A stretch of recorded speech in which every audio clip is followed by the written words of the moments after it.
Welcome, everyone, to another spine-chilling episode where we explore the darkest corners of history and the unknown.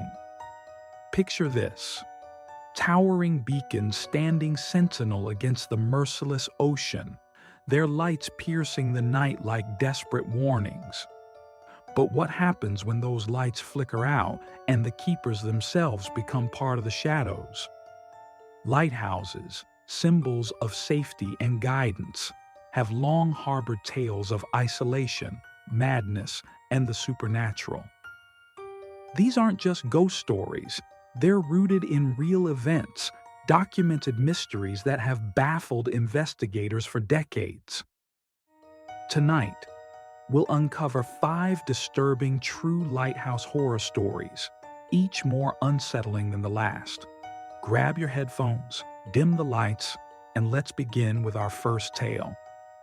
Welcome, everyone, to another spine-chilling episode where we explore the darkest corners of history and the unknown. Picture this: towering beacons standing sentinel against the merciless ocean, their lights piercing the night like desperate warnings. But what happens when those lights flicker out and the keepers themselves become part of the shadows? Lighthouses, symbols of safety and guidance, have long harbored tales of isolation, madness, and the supernatural. These aren't just ghost stories, they're rooted in real events, documented mysteries that have baffled investigators for decades. Tonight, we'll uncover 5 disturbing true lighthouse horror stories, each more unsettling than the last. Grab your headphones, dim the lights, and let's begin with our first tale. Story 1: The Vanishing Keepers of Flannan Isles. In the remote Outer Hebrides of Scotland, about 20 miles west of the Isle of Lewis, stands the Flannan Isles Lighthouse on Island Moor. Built in 1899, this stark white tower was designed to guide ships through the treacherous Atlantic waters, where storms could whip up waves taller than houses and fog could swallow vessels whole. But in December 1900, something unimaginable happened. 3 experienced lighthouse keepers simply vanished without a trace, leaving behind a mystery that still sends shivers down the spines of sailors and historians alike. The keepers were James Ducat, the principal keeper, a seasoned 43-year-old family man with over 20 years of service; Thomas Marshall, his 28-year-old second assistant, eager and reliable; and Donald MacArthur, a 40-year-old occasional keeper called in to replace a sick colleague. These men were no strangers to hardship. Lighthouse duty meant months of isolation, with only the roar of the sea and the mechanical tick of the lamp's rotation for company. Supplies arrived sporadically by boat, and communication was limited to signal flags or the occasional telegram from the mainland. On December 15, 1900, the steamer Archtor spotted the lighthouse as it passed by. The light was out, unusual, but perhaps due to the heavy fog. The captain noted it in his log but pressed on. Days later, on December 26th, the relief vessel Hesperus arrived to rotate the crew and deliver supplies. Joseph Moore, a relief keeper aboard, was the first to set foot on the rocky island. As the boat neared the landing platform, an eerie silence hung in the air. No one emerged to greet them. No flags waved in welcome. The sea crashed against the cliffs, but the lighthouse stood ominously quiet. Moore climbed the 160 steep steps carved into the rock, his heart pounding with growing unease. The gate to the compound was ajar, creaking in the wind. Inside, the scene was baffling. The beds were unmade, as if the men had risen in haste. A half-eaten meal sat on the table: cold mutton and potatoes, with a chair overturned nearby, suggesting a sudden interruption. The clock on the wall had stopped, its hands frozen at 3:17. The logbook was open, with the last entry dated December 15th by Thomas Marshall. Severe winds, the likes of which I have never seen before in 20 years. Ducat irritable, MacArthur crying. Crying? MacArthur was a burly, tough Highlander, not one to show emotion easily. The entry continued. Storm still raging, wind steady, sea lashed to fury, unable to go out praying. But the previous day's logs painted a picture of escalating dread. On December 12th, Marshall wrote of strange lights on the horizon, like eyes watching from the deep. Ducat's entry on the 13th mentioned whispers in the wind, calling our names. And on the 14th, something walks the cliffs at night. We dare not look. Moore searched the tower frantically. The lamp was polished and filled with oil, ready to be lit, but the wicks were trimmed as if prepared for the evening that never came. Outside, one set of oilskins, waterproof gear, hung in the hall while the other two were missing, implying two men had ventured out, perhaps to secure something in the storm, and the third, what? Stay behind? But where were they? As the search party fanned out across the tiny island, barely a quarter-mile long, they found more anomalies. The west landing platform, 110 feet above sea level, showed signs of massive destruction. Iron railings were twisted like pretzels. A supply box at 100 feet elevation had been smashed open, its contents scattered. Turf had been ripped from the cliffs as if by giant claws. Yet, weather reports from the mainland indicated no storm severe enough to cause such damage on those dates. The gales had subsided by the 13th, according to official records. Rumors spread like wildfire back on Lewis. Some whispered of a sea monster, a colossal beast from the depths, perhaps the legendary blue men of the Minch, kelpie-like creatures said to drag sailors to their doom. Others pointed to madness induced by isolation. Mercury poisoning from the lamp's prisms was a known hazard, causing hallucinations and paranoia. But why the stopped clock? Why the untouched meal? In the weeks that followed, locals reported eerie sightings. Fishermen claimed to see the lighthouse beam flicker on stormy nights, even though it was manned by new keepers who swore the lamp was secure. One boat captain, passing close in 1901, heard faint cries echoing from the island. "Help us! The waves! It's coming!" He turned his vessel around, but upon approach, the sound ceased, and the island was deserted. Investigators from the Northern Lighthouse Board concluded a freak wave had swept the men away while they were repairing storm damage. But that didn't explain the log entries or the single set of oilskins left behind. Why would MacArthur, the one without gear, go out in the tempest? And what of the praying notation? The board suppressed parts of the log, deeming them too fantastical. But leaks suggested the men had seen something unnatural. A shadowy figure lurking on the rocks, its form twisting unnaturally in the wind, beckoning them closer. Years later, in the 1920s, a new keeper named Robert Muirhead experienced his own horror. Alone during a gale, he heard footsteps climbing the spiral stairs. Thinking it was a colleague, he called out, but no answer came. The door to the lamp room burst open, and a gust of icy wind carried the stench of salt water and decay. In the beam's glow, he glimpsed three spectral figures, Ducat, Marshall, and MacArthur, huddled together, their faces gaunt and eyes hollow, mouths open in silent screams. Muirhead fled down the stairs, barricading himself in the kitchen until dawn. He resigned the next day, whispering to friends that the men weren't taken by the sea. They were lured by something from it. To this day, the Flannan Isles remain uninhabited except for seabirds and seals. Tourists who brave the boat ride report an oppressive atmosphere, as if the island resents intruders. Some claim to feel watched from the tower's windows or hear distant whispers in the waves. In 1971, the lighthouse was automated, its beam now a cold mechanical eye. But on foggy nights when the Atlantic howls, locals say the light dims briefly and three shadows dance across the beam, an eternal vigil for the lost souls. What really happened to those men? Was it a rogue wave, cabin fever, or something more sinister rising from the abyss?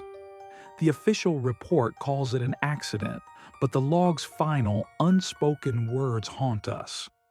Whatever they saw, it broke their spirits before it claimed their bodies. If you ever find yourself near the Hebrides, steer clear of Island Moor. The light may guide you, but the darkness below waits to pull you under. Story 2. The Coffin on the Rocks, Smalls, Lighthouse. Off the rugged coast of Pembrokeshire, Wales, in the churning waters of the Irish Sea, perches the Smalls Lighthouse. A solitary sentinel built atop a cluster of jagged rocks known as the Smalls, some 20 miles from the mainland. Constructed in 1776 by an eccentric inventor named Henry Whiteside, it was an engineering marvel for its time, a wooden structure on iron stilts, resembling a giant spider clinging to the reef.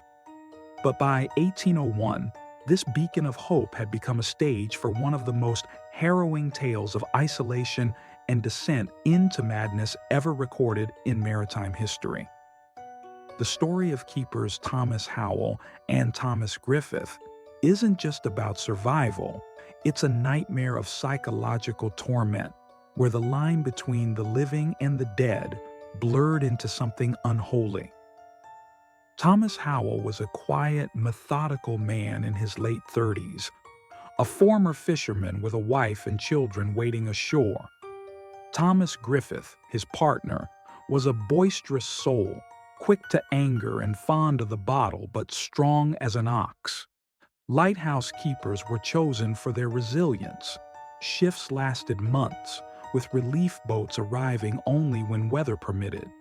Supplies were meager: salted meat, hardtack, and barrels of water that often turned brackish. The men shared a cramped cylindrical room halfway up the tower, with a tiny stove for heat and a lantern above that required constant tending. The sea was their constant companion, crashing waves that shook the stilts, salt spray that corroded everything, and gulls whose cries sounded like mocking laughter. It began innocently enough in late November 1801. A routine rotation. Howell and Howell settled in for the winter. But within weeks, a series of ferocious gales isolated them. Waves towered 40 feet, slamming into the rocks and sending tremors through the structure. Communication with the mainland ceased. Signal fires were doused by rain and flags shredded by wind. Then tragedy struck. Thomas Griffith, during a routine climb to trim the wick, lost his footing on the icy ladder. He plummeted, breaking his leg in a compound fracture, the bone piercing through his calf in a spray of blood.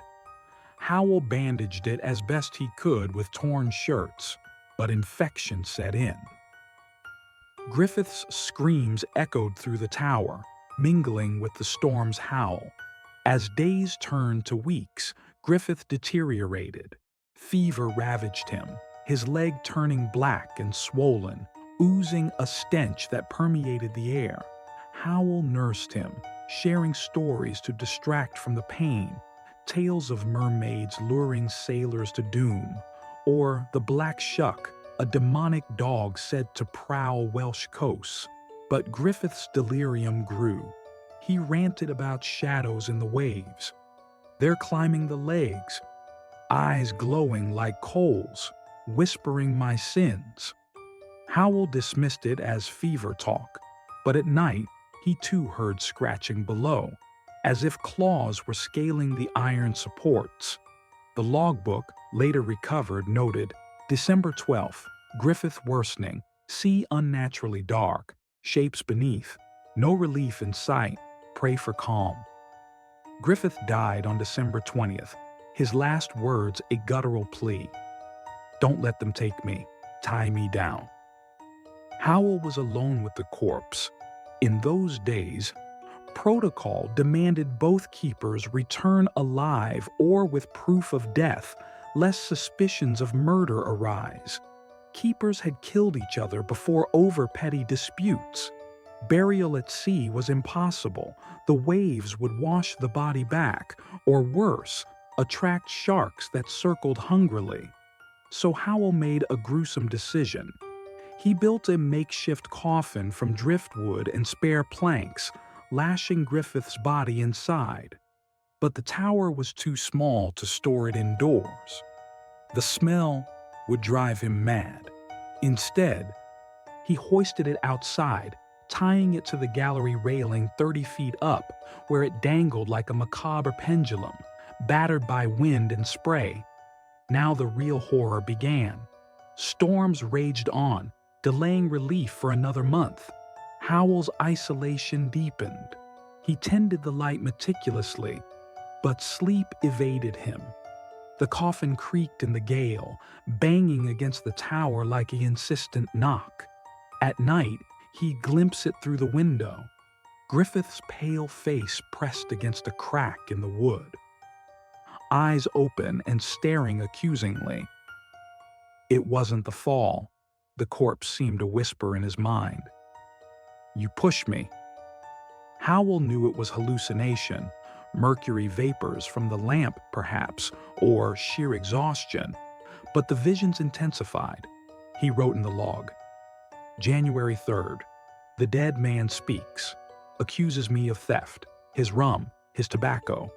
The sea laughs with him. Fishermen passing at a distance reported eerie signals from the Smalls.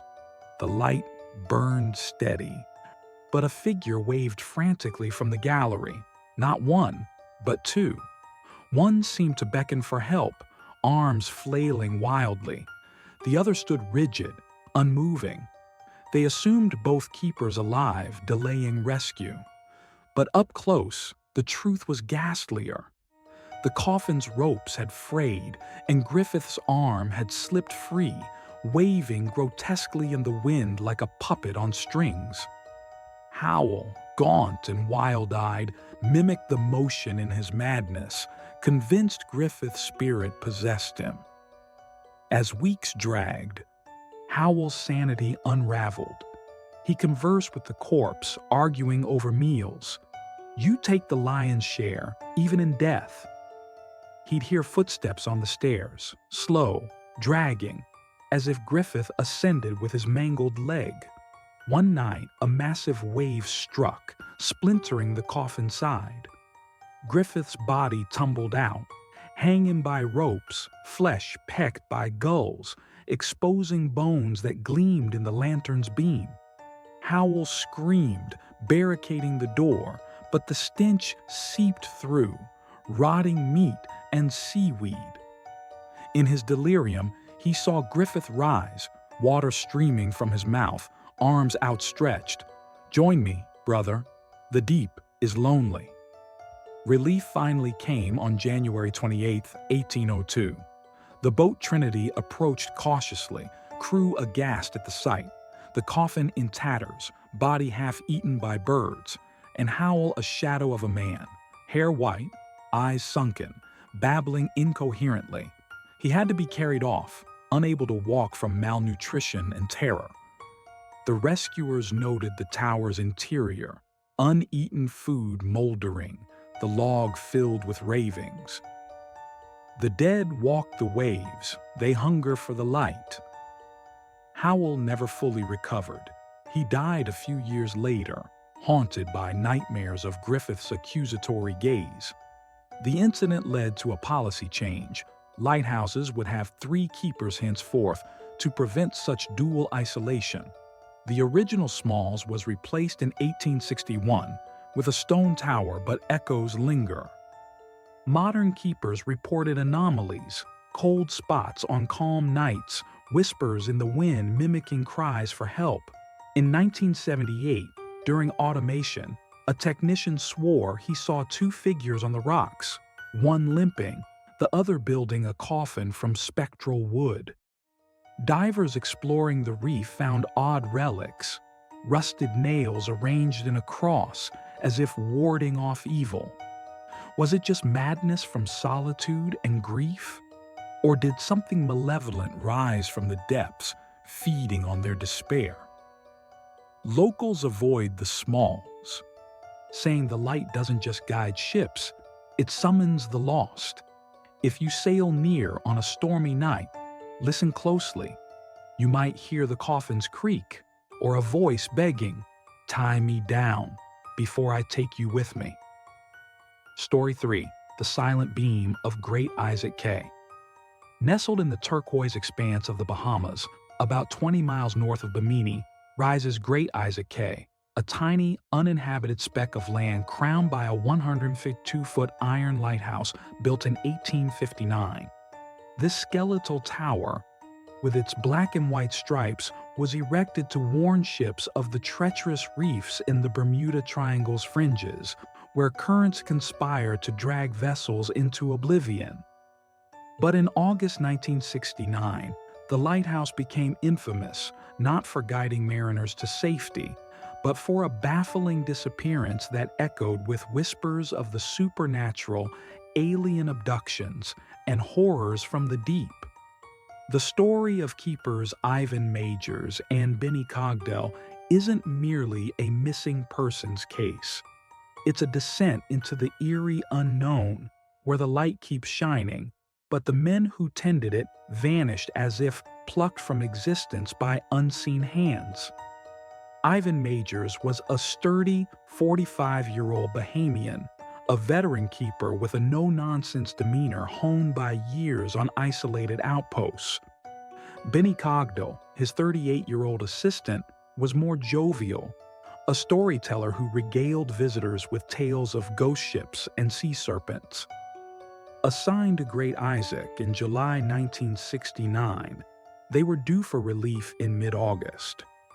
The cay was remote, no fresh water, no vegetation beyond scrubby bushes, and supplies delivered monthly by boat from Nassau. Communication relied on a crackling radio, and the lighthouse's beam, powered by a diesel generator, swept the horizon every night, its Fresnel lens amplifying the light to 23 miles. The first sign of trouble came on August 4th, when a routine radio check went unanswered. Coast Guard officials in Miami shrugged it off. Storms could knock out antennas, and the Bahamas weather was fickle. But as days passed without contact, unease grew. On August 16th, Hurricane Anna skirted the area, whipping winds to 80 mm and waves to 15 feet. Yet passing ships reported the lighthouse beam steady and strong, piercing the tumult like a defiant eye. No distress flares, no signals. It was as if the keepers were there, dutifully maintaining the light, but silent. A search team from the Bahamian Defense Force arrived on August 20th aboard a small cutter. The sea was calm now, lapping gently at the cay's coral shores. As they approached, the island seemed peaceful. Seagulls wheeled overhead, and the tower loomed tall, its paint peeling under the relentless sun. But no one greeted them from the dock. The keeper's quarters, a small concrete bungalow at the base, had its door wide open, swaying in the breeze. Inside, the scene was frozen in normalcy. A pot of coffee sat on the stove, still warm to the touch. Half-smoked cigarettes lay in an ashtray.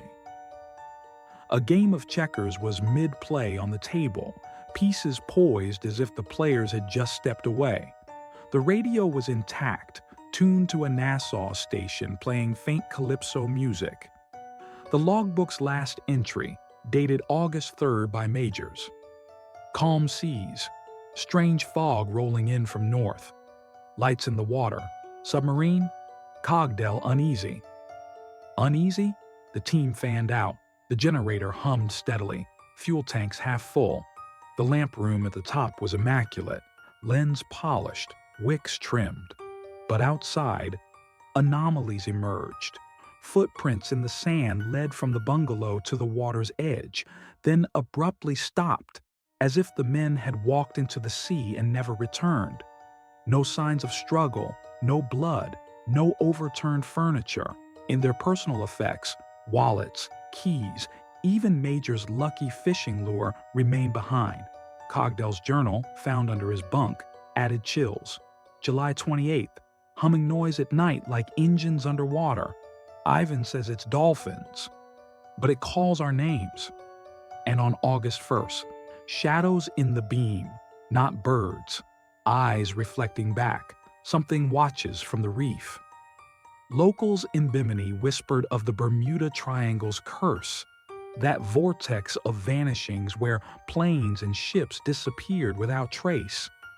Great Isaac lay on its edge, and 1969 was rife with incidents. Flight 19's ghosts still haunted lore, and just months earlier, the yacht Witchcraft had vanished nearby, leaving only a life jacket. Some theorized a rogue wave from the hurricane swept the men away, but the bungalow was 50 feet inland, untouched. Others pointed to foul play, smugglers using the Cay as a drop point, eliminating witnesses. But no contraband was found, and the men's boat was moored securely. As investigators delved deeper, stranger reports surfaced. A fisherman passing on August 5th claimed to see the lighthouse beam pulse irregularly, like Morse code, short, long, short, repeating, help. He dismissed it as glare, but later checks showed the mechanism incapable of such patterns. It was a fixed rotation. Another boat on August 10th heard eerie wails over the radio, distorted voices pleading in garbled English, cut off by static bursts sounding like laughter from the deep. The Coast Guard traced it to Great Isaac's frequency, but the set was off when searched. In the following weeks, the Cay drew curiosity seekers. One group, camping overnight, reported bioluminescent glows in the lagoon, swirling lights forming humanoid shapes that rose from the water, hovering before dissipating. They fled at dawn, one man babbling about tentacles of light wrapping around the tower. Divers exploring the reefs found odd artifacts, a rusted anchor chain arranged in a perfect circle, and what appeared to be human bones scattered among coral, too fresh for ancient wrecks. Carbon dating later pegged them to the 1960s, but no DNA match to Majors or Cogdell. The official verdict? Accidental drowning during a swim or fishing trip. But that ignored the warm coffee, the unfinished game. Conspiracy theorists linked it to UFOs. 1969 saw a spike in sightings over the Bahamas, with pilots reporting discs diving into the ocean near Isaac. Declassified Navy files hinted at underwater anomalies. Sonar pings detecting massive moving objects beneath the Cay, dismissed as equipment malfunction. A retired keeper from the 1950s confessed on his deathbed to similar hauntings, whispers in the wind promising riches if you'd join the light below.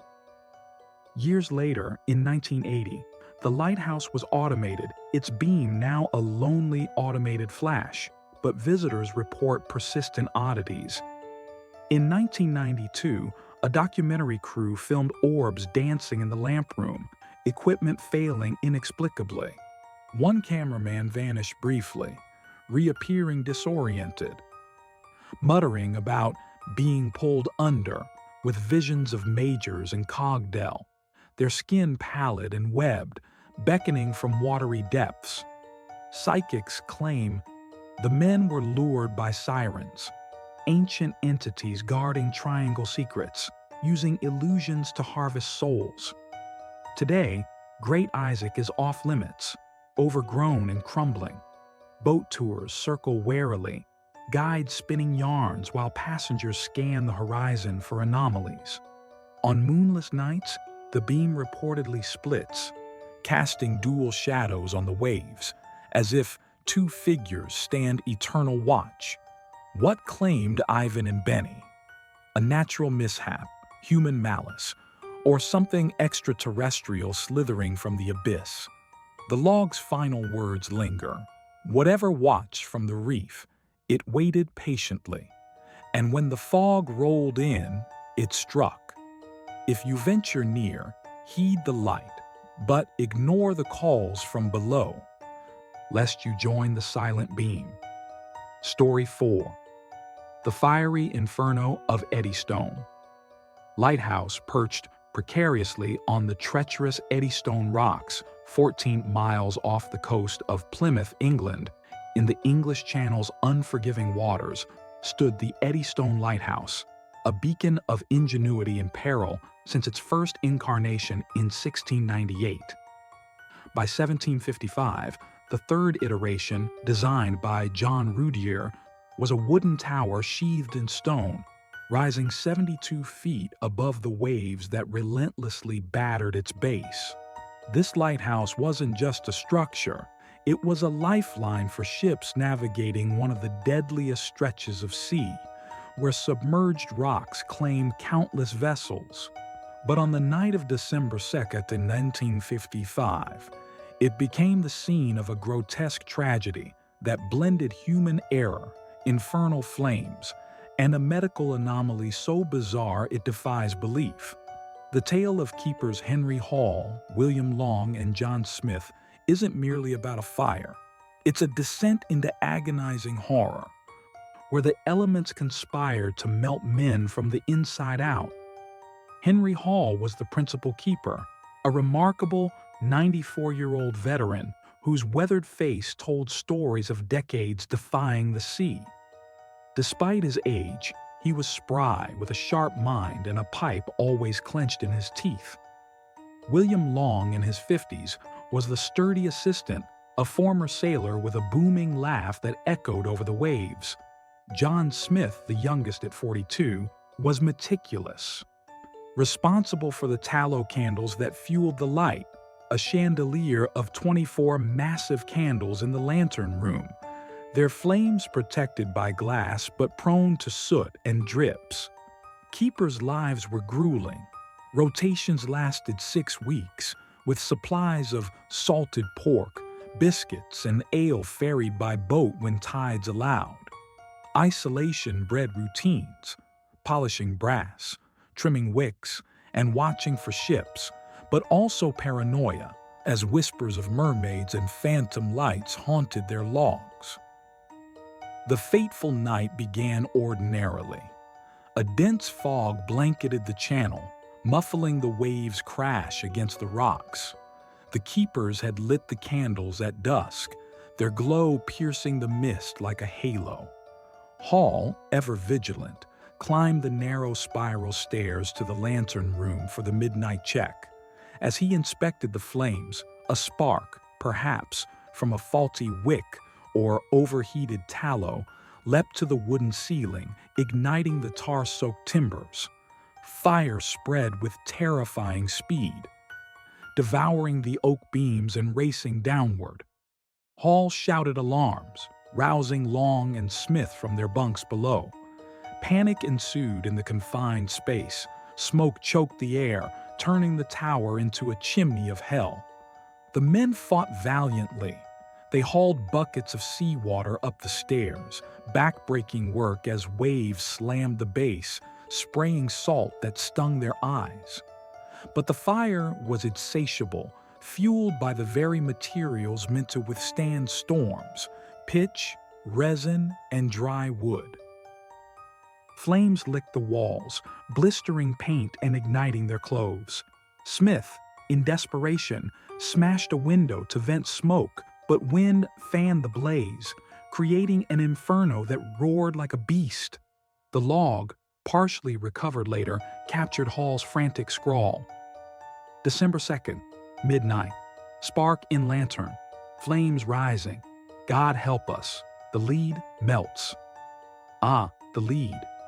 The dome was capped with sheets of lead to protect against weather, but now it became their doom.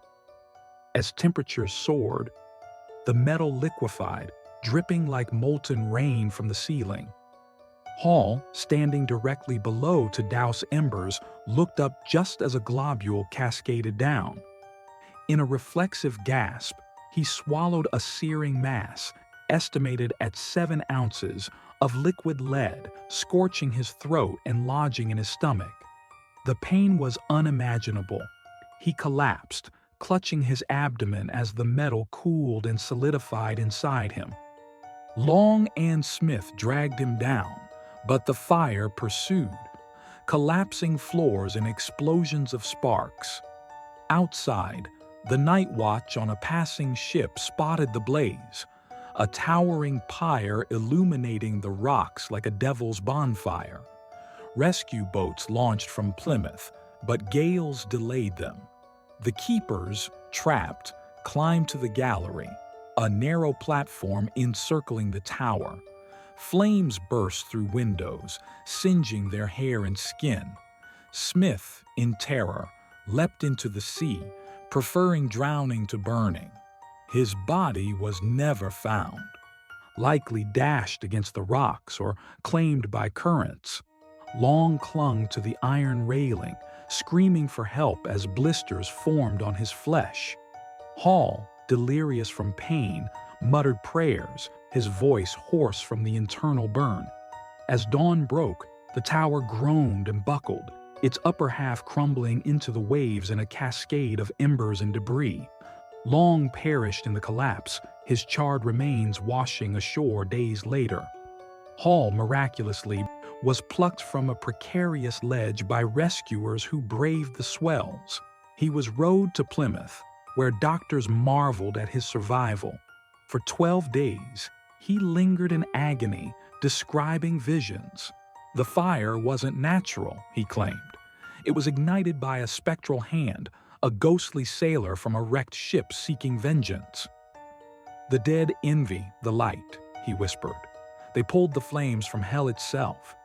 His stomach swelled, unresponsive to purges, and he vomited bits of solidified lead before expiring on December 14th.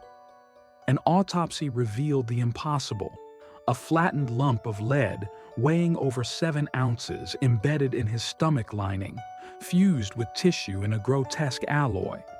How had he lived so long?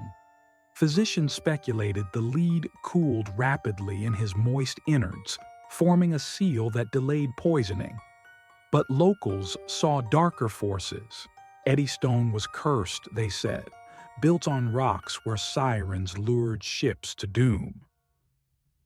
Previous lighthouses had fallen. Winstanley's to a storm in 1703, killing all, now Rudier's to fire. Whispers spread of apparitions. Fishermen reported seeing fiery figures on the rocks, reenacting the blaze, their mouths agape in silent screams, dripping luminous droplets into the sea.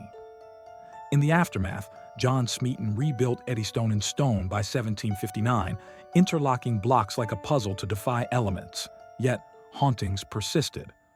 Keepers in the 1800s logged anomalies, candles igniting spontaneously, whispers of "swallow the light" in the wind, and a metallic taste in the air during storms.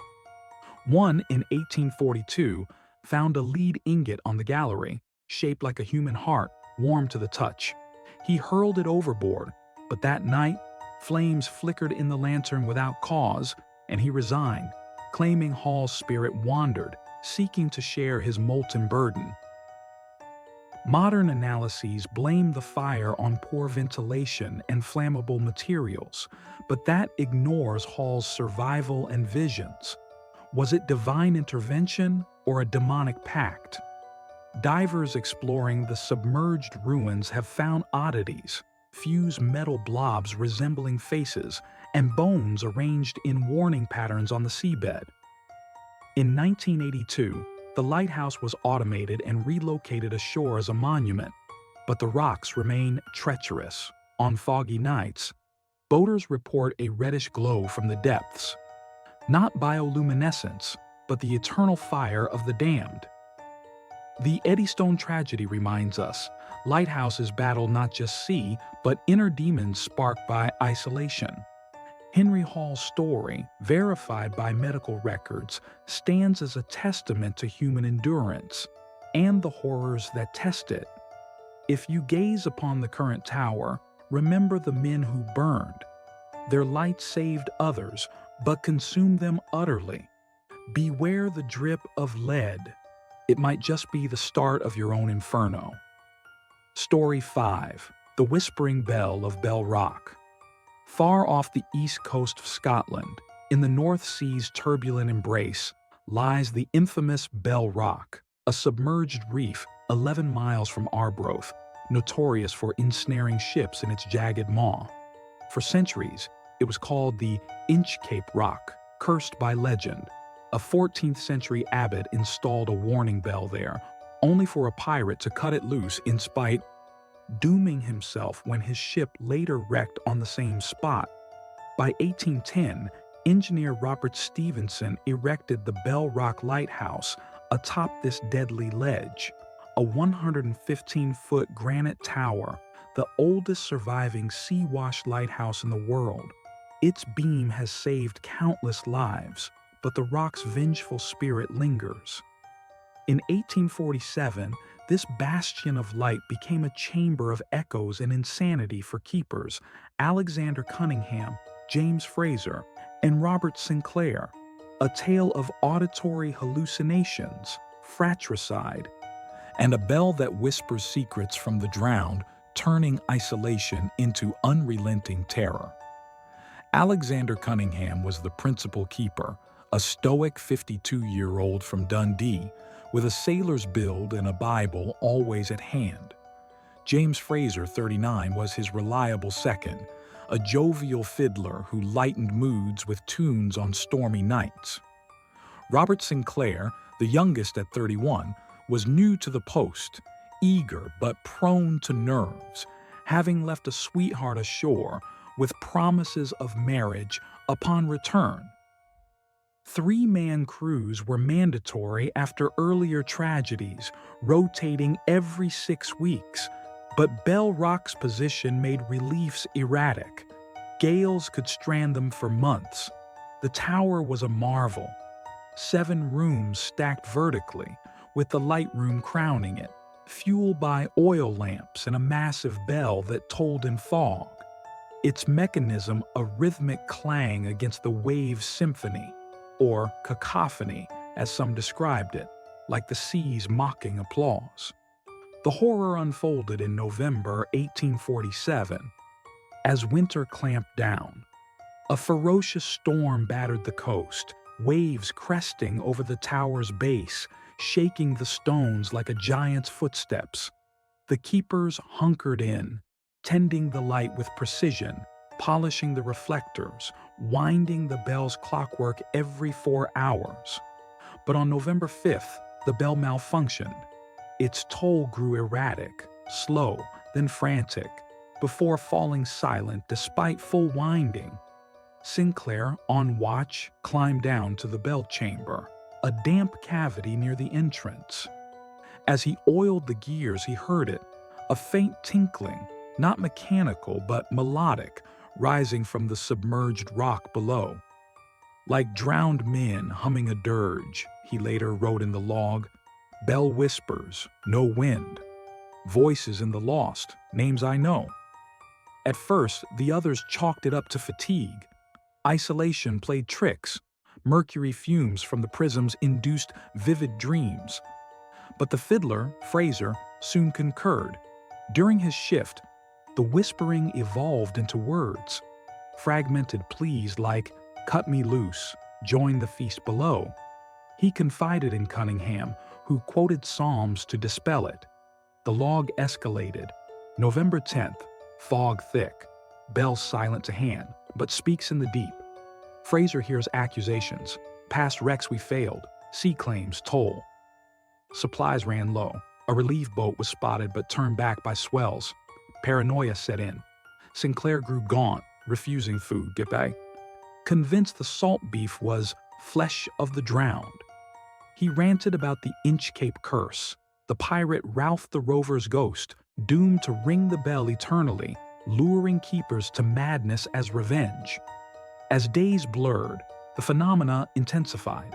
The bell's whispers targeted each man. For Cunningham, it was guilt over a long-buried secret. As a young sailor, he'd survived a wreck by abandoning mates, a sin he'd confessed to none. The voices hissed details only the dead would know. You swam free while they fed the crabs.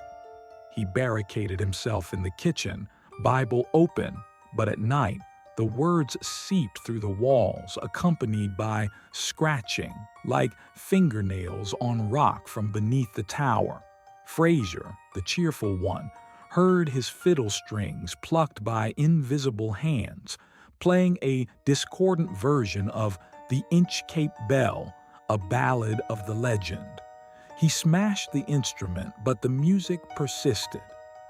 Now from the bell, singing of his family's ruin from a storm he couldn't prevent.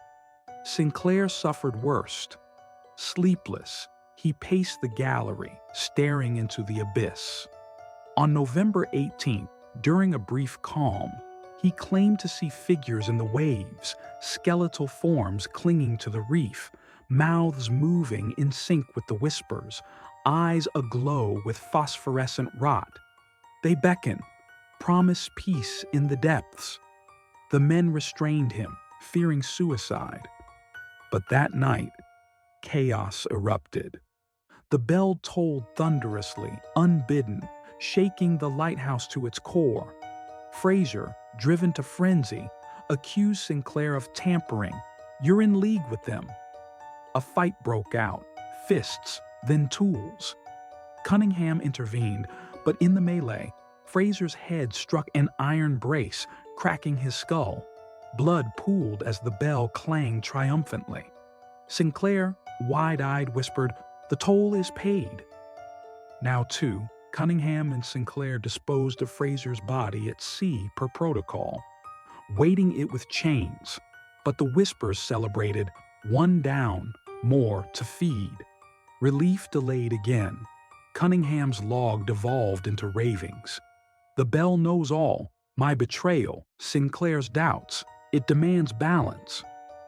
Sinclair, haunted by the act, heard Fraser's voice clearest. You killed me, brother. Cut me loose like the pirate. Paranoia peaked. Each suspected the other of plotting.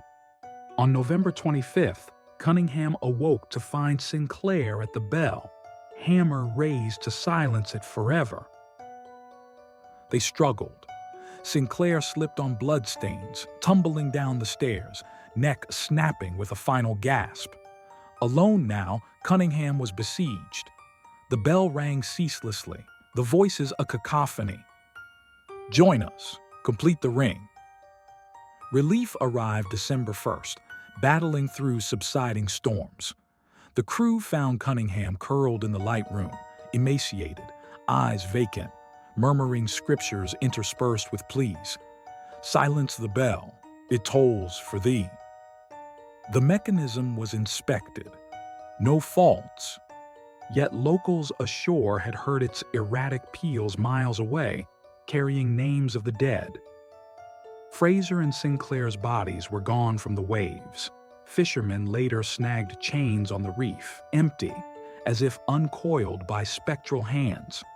Cunningham survived briefly in an Arbroath hospital, recounting visions of the pirate Ralph, a decayed figure at the bell pull, grinning as drowned souls clambered the tower, whispering invitations to eternal vigil.